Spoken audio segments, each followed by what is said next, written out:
Joined now by Spinner Howland. It's time to step into the chop zone.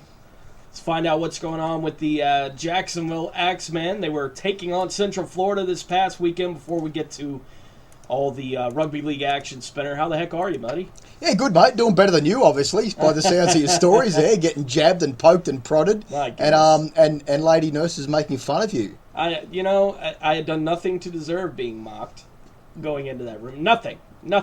And the whole procedure took like 30 minutes. Like, they had told my mom before they left the room, usually we're back in about an hour. Like, I was so good and so still. Everything was so perfect. We got the thing done in 25 minutes. They're all down there before you arrive. They're all down there. I can see it now. They're talking, Tony Smith, Taking Fat bets. Tony from 1010XL's coming in. Yep, they're still talking about you. Hashtag the mocking continues. I can tell you, I was so, like, I was cool with everything that was going on except all the blood stuff, like stabbing with needles over and over. I don't like that, and I thought I handled it pretty darn well for someone who really doesn't like it. Like, it's a real phobia of mine. You know, and you're right about the blood pressure thing. I know that I told you during the break there that there are things, but you don't realise that your blood pressure gets, like, sure, I guess if you're really fired up, veins popping out of your neck, you're all ticked off, that sort of stuff, you expect your blood pressure to be really elevated. Yeah. But doing stuff where you just get somewhat heated,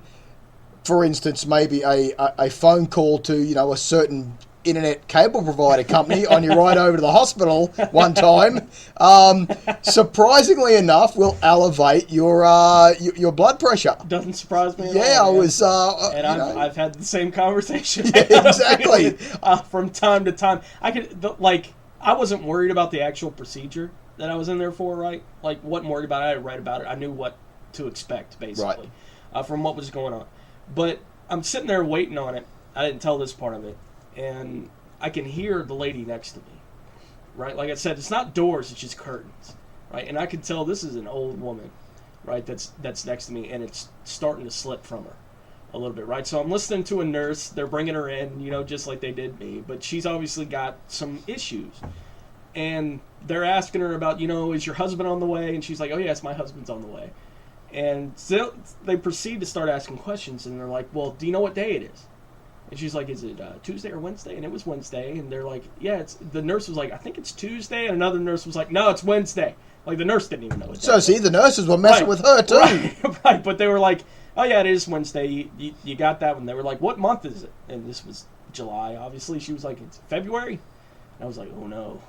Not good. I'm in the next room like, uh-oh. And so then they follow up with, February in response to what month is it to, do you know who the president is? These are pretty standard questions they ask people who are dealing with some memory issues. And she's like, Abraham Lincoln? Like, without pause. Abraham Lincoln? And they're like, no, it's not Abraham Lincoln. Do you know what color the president is? And, like, white or black? And she's like, oh, it's a white man. And they were like, no, the president's black. And the lady goes, oh, I don't know much about him.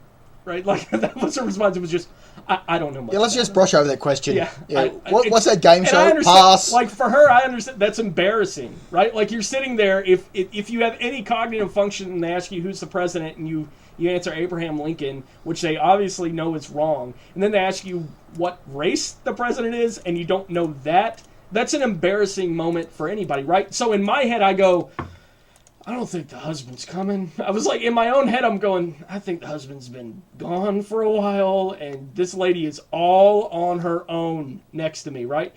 Her husband was fine. Like, her husband showed up 20 minutes later, and I got to listen to their conversation about a high school reunion she couldn't go to, or something like that. But listening to somebody next to me who didn't know the month or who the president was made me feel all right about being the guy who's just a little upset because they couldn't find a spot to take blood. This only turns into a joke when you say she was there for a pregnancy test. Right. This is how that turns into a joke. But other than that, it's not funny. No. It's kind of funny. It's pretty funny, actually. I'm not going to make fun of people who have dementia. I'll be there one day. Right. I will be. I've joked around, and this is the jokes that young people make. But you joke around about, I'm going to pretend to have dementia, right? You pretend that you're forgetting things so that you can just freak people out, your family out. It's like you start getting a little bit older. You don't have to get much older to be like, that's a bad joke. Like that anyone would ever even think about doing that kind of stuff to somebody. It's a bad joke to play at. It's funny to make jokes about all the bumps to the head you've had until you start forgetting about the bumps to the head that you've had. Right. No doubt about it. All right, let's get past that. Let's get to the important stuff and get to rugby league. No more of my hospital adventures from last week. The Axemen going down to Central Florida this weekend had an opportunity to play themselves into the championship game. The road has been a struggle for the Axemen this year. I got a feeling those struggles continued. Oh, mate, yeah, and let me tell you, they went down there and it was an absolutely dominant performance. It was a performance like none other.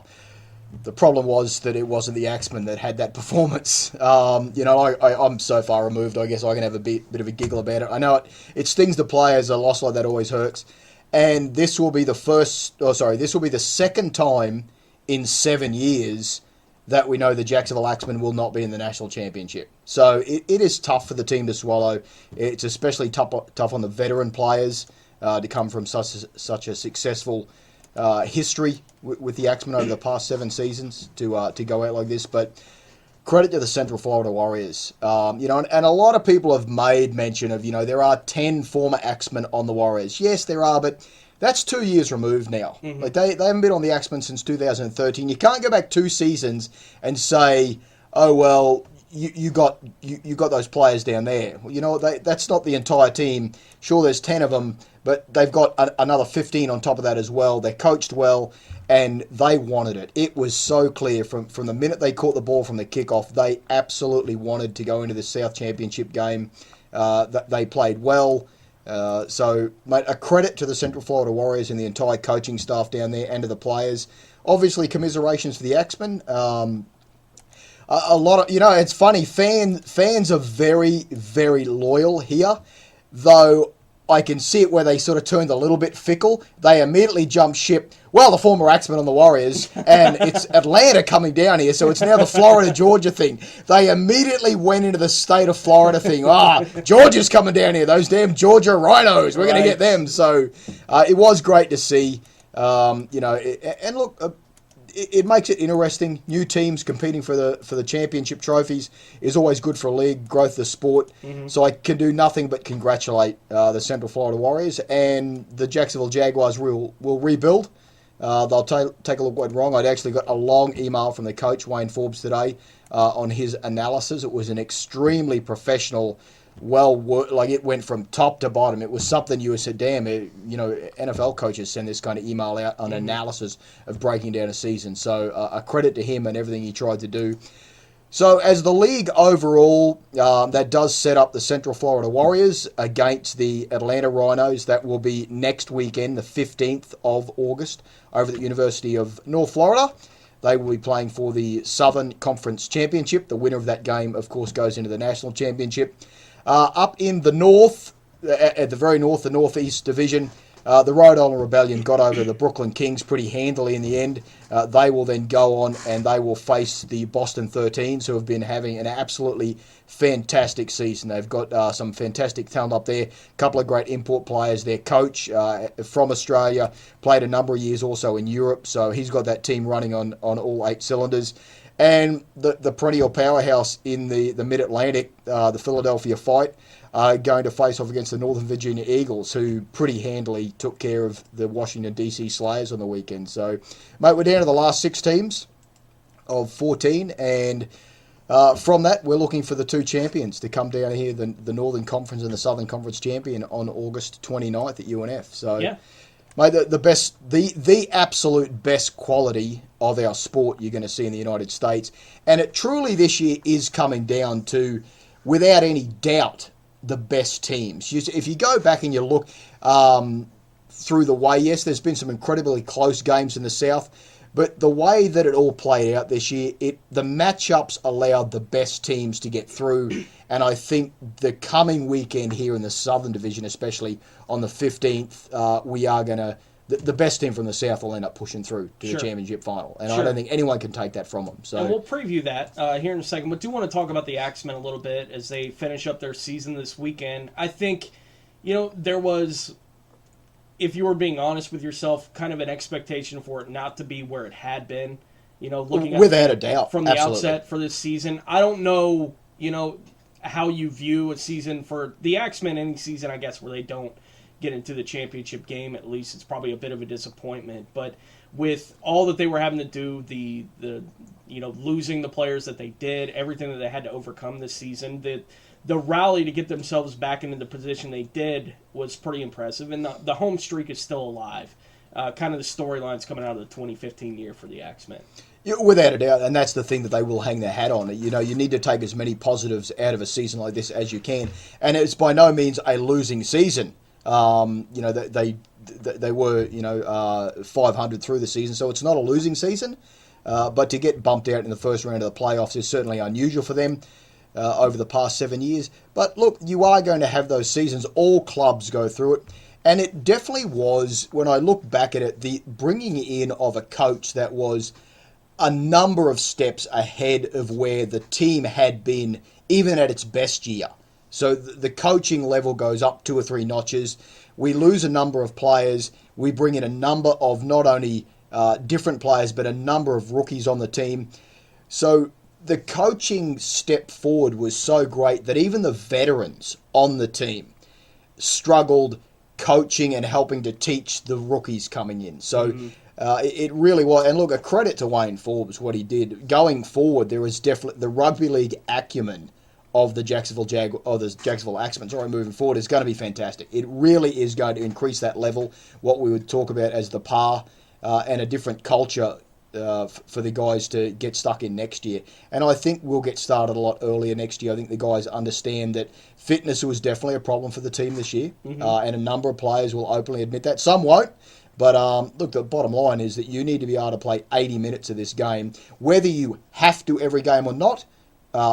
Maybe so, but the expectation is that if injuries happen during a game, if selection processes need to be where your position you only get 4 subs. You get 4 guys sitting on the bench. Sure. Out of 17. So, mate, interchange comes sporadically, and if you're not prepared to give us 80 minutes, then you're probably not fit enough when we come into preseason. Preseason starts before the preseason. Everybody knows that. Sure. So there's training and getting yourself in shape and getting back into the flow and rhythm of whatever sport you're talking about there. How many of these guys play rugby somewhere besides the Axemen? Quite a number of them. There are quite a number of guys. There is a local rugby union team, the Jacksonville men's rugby union team. Obviously, UNF has a college team as well. So there are 2 club teams that play in a Florida competition. So there's certainly opportunity and access for guys to go out during, quote-unquote, the USA Rugby League off-season and continue playing the game, continue increasing their fitness, continuing their base rugby skills, and just, what it's like if you take a whole off-season off and do nothing, you do have that kickstart where we've got to kick the tyres and knock the rust off the cogs here.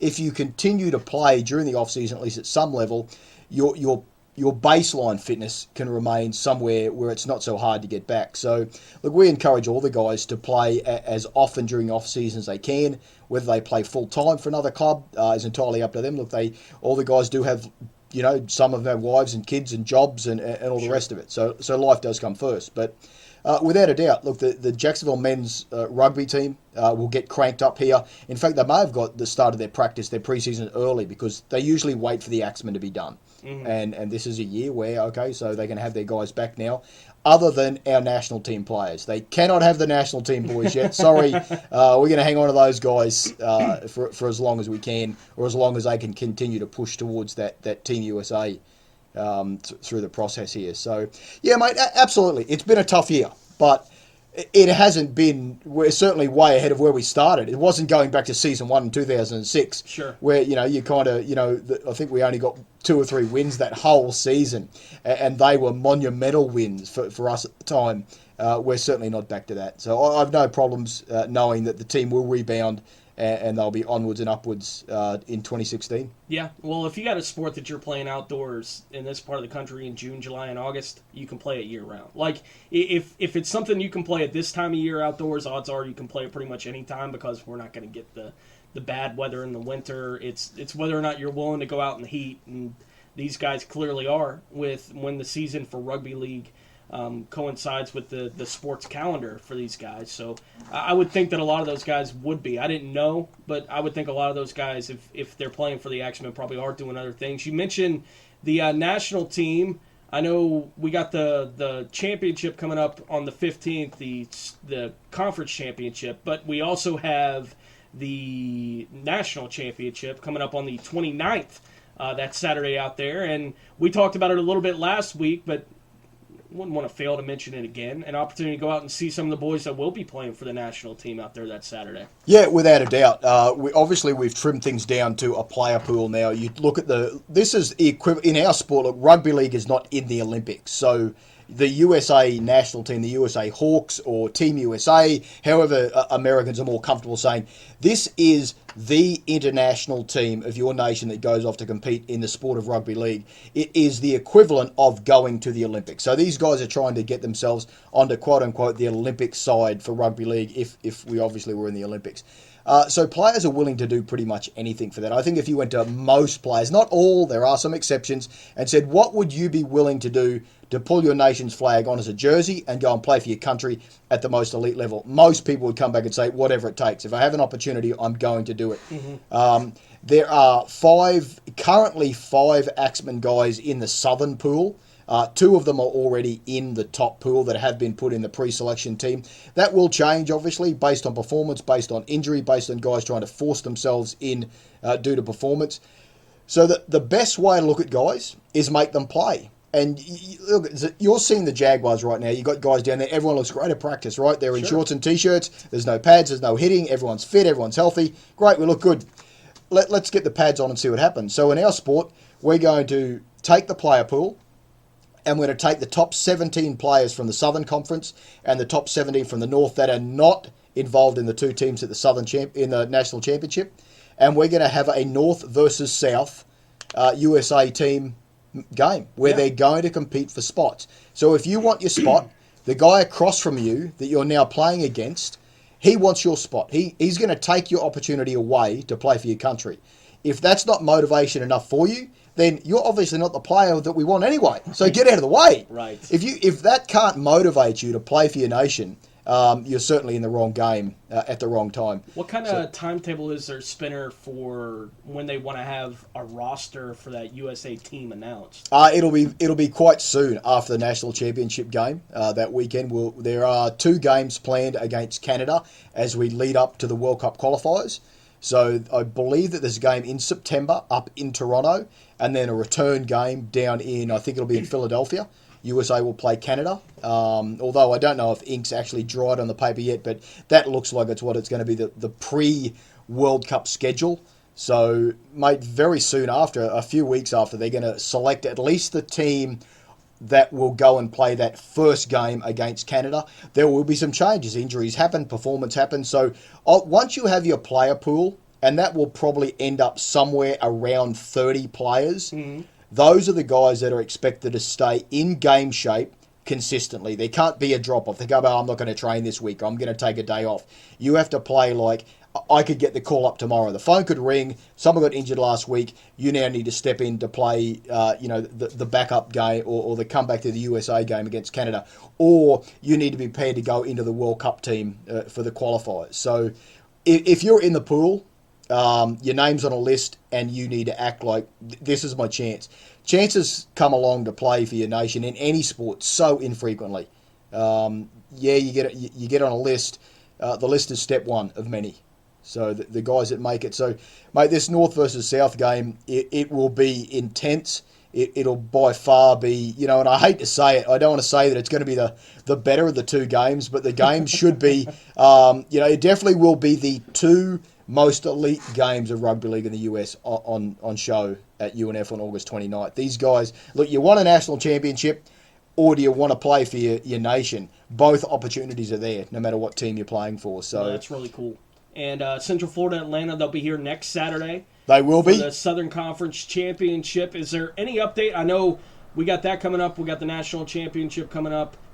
Any other updates on anything else rugby fans here on the First Coast can expect? Mate, look, I'm not going to say it officially, but let's put it to you this way. There'll be some pretty big games here in December. All right, I'm willing to say that. I can't go on the air and I'm just saying, if you've been listening carefully, yeah, exactly. You want to put 2 and 2 together. There'll be some games in the North Florida area in the first part of December. So you get ready. It'll all be updated on the USA Rugby League page, and of course the Axemen. We're going to be the sort of the host organisation for it. We obviously have all the contacts here. So what that event may or may not be, you can read between the lines there. But I'm sure there'll be a press release coming out very shortly to confirm that. Yeah, and we'll update you as soon as there is. Is there for next Saturday for the championship game, the Southern Championship game?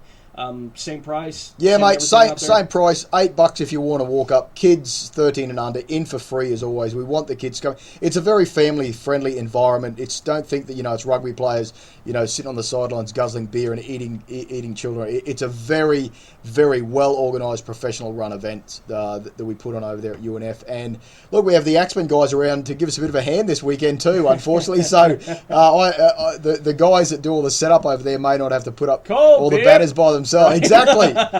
Yeah, mate. No, it's good.